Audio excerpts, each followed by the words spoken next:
Hello, this is Augusta University student Aaron Price, and here I'm going to have my complimentary video along with Warframe as we discuss its interpretation of the free-to-play model and some of the strengths and weaknesses that it uses. As a quick note, I will be using my PlayStation to make these videos, and so I use SHAREfactory, which comes with included themes, which I thought would be appropriate to still add to give credit to Sony as it is their software.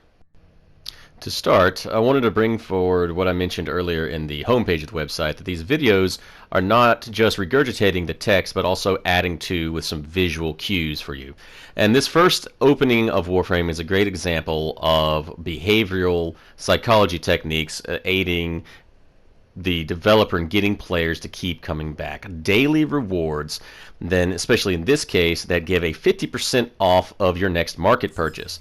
Now, of course, those market purchases are going to be with real money. All right.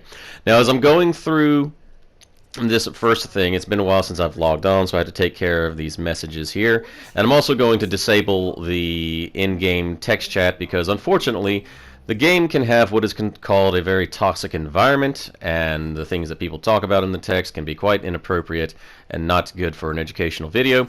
So I'm going to disable that as we go on, and we're going to look at several different things in the video.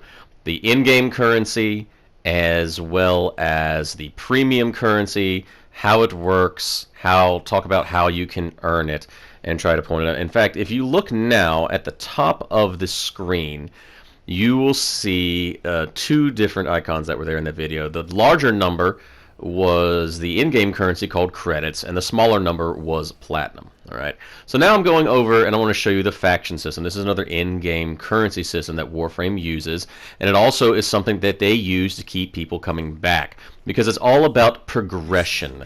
The gaming companies learned years ago that the more you give the player to earn, the more likely they are to keep coming back. Those weapons there that were selected briefly and these cards are all something you can also sell to other gamers for premium currency. So it's giving you those incentives to not only keep coming back, but to earn in case you do want to buy something with premium currency. Say the extra inventory slots that I discuss in the text of the website, the extra slots for your frames. And in here we transition to the main store, which is constantly having sales and new items, and it creates a lot of user interest because not only can you buy blueprints to make the gun for free, again, this does work off of a free-to-play model, and they do have one of the better ones. So you can buy blueprints to make any gun frame in the game without having to spend money, and here's an example of what you can do. But they also offer these sales and new skins for people to buy. Now, that being said, the skins are something that can only be bought with premium currency, which is why some people will work towards farming. Now, skipping a little ahead, right here is an example of how you make your weapons. And again, you can see that none of them require a premium currency, although some of the materials are hard to get and you can buy with premium currency, but it is not needed. It just helps speed things along. Again, that's one of the behavioral psychology things we talked about, giving players the option to speed things up. Knowing our natural impatience as humans, you can see why this would be easy to fall into. And here's another example, one of your companion pets. You can see that it uses the in-game currency and is not a problem to keep your game playing in that form. There's 5,000 credits in-game, very easy to earn.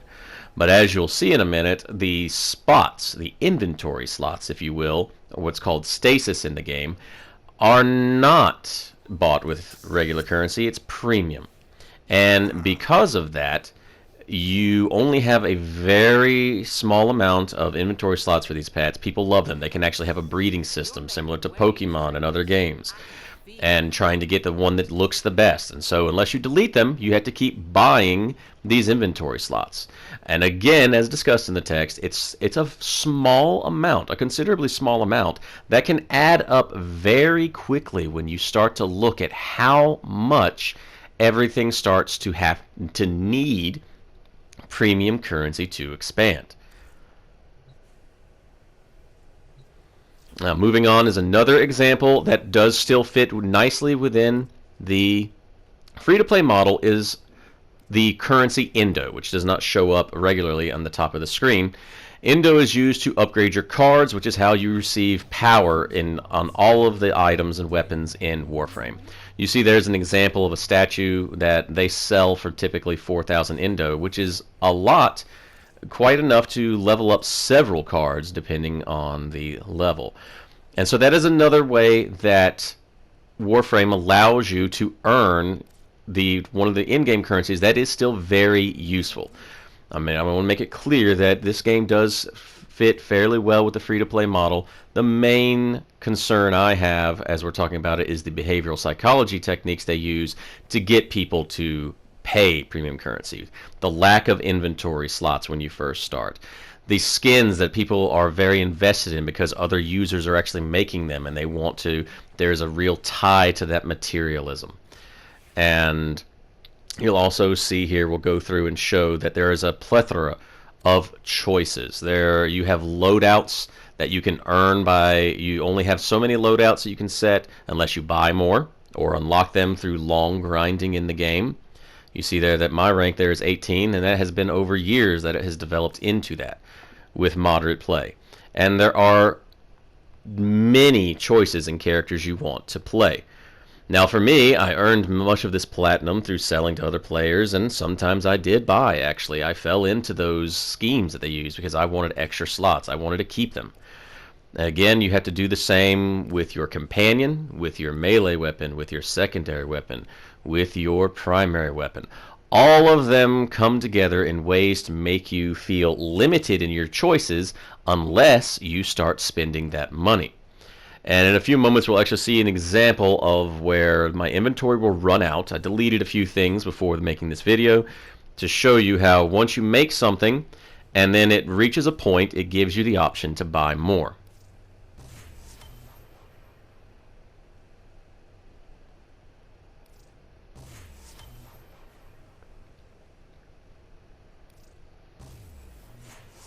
Now as we go to the last weapon here, you see that I don't have any inventory space, but hey, I can buy 2 slots for 12. Now you might think, oh, it's 2 slots, so that's 2 weapons, but no, the vast majority of these weapons take up 2 as a default. Some of them take up more than 2 slots. And so again, when you're dealing with dozens upon dozens of weapons, you can see where this can actually start to add up. Now, I will say this, that if you were to buy slots for every weapon in the game, you're going to be spending a decent amount of money, but it's still far less than if you fall into buying platinum so that you can get all the skins that you want that are not attainable in game. Skins, again, are only able to buy. And right here, I just wanted to show you that the game is truly has no paywall. All of the planets, all of the systems, all of the story is completely accessible from the start of the game. And the only thing you have to do is progress through the quest. There will be locked planets if you're a new player, but as you progress through the story, normally they become unlocked. There are even examples like this, where Field Run, a very important resource that you can buy with premium currency, is obtainable easily by doing some missions, and these happen on a daily basis. So the game does give you the ability to earn these things, which is one of the reasons why I do give it a better grade than some other games in the world of free-to-play. It helps it if you understand the systems to engage to make you spend money. You can avoid them and just enjoy the game at your leisure. And this is another area where you can earn pieces towards your prime weapons, which we talk about in the text and are examples of the best items in the game. And in a moment, you actually should see a picture. Back when I opened up the store, there was a picture of a prime. Now that is another implement that the company uses to get people.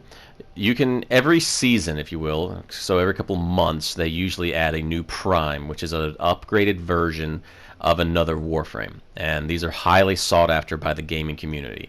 You can either earn them by farming several hours and getting lucky with drops in a specific area, or they offer you the ability to buy them for $90, $80 to $90. And the interesting thing about this is that you buy that, and it also comes with a weapon and, say, 1,000 platinum, and you think it's a good deal, but ironically, if you just play the game and notice, there are many people who spend countless hours farming pieces, and they'll actually sell you the Prime for a couple hundred platinum. So even if you wanted to go that route, it would still be cheaper to buy one of their bundles and or just farm some things and sell it to other players yourself. But again, they're using this behavioral psychology to get you to spend more money. All right. So that's going to bring us to the end of the video. Again, this is just a companion piece and a little bit of visual representation to what we're talking about. Any other information left out will be in the body of text on the website.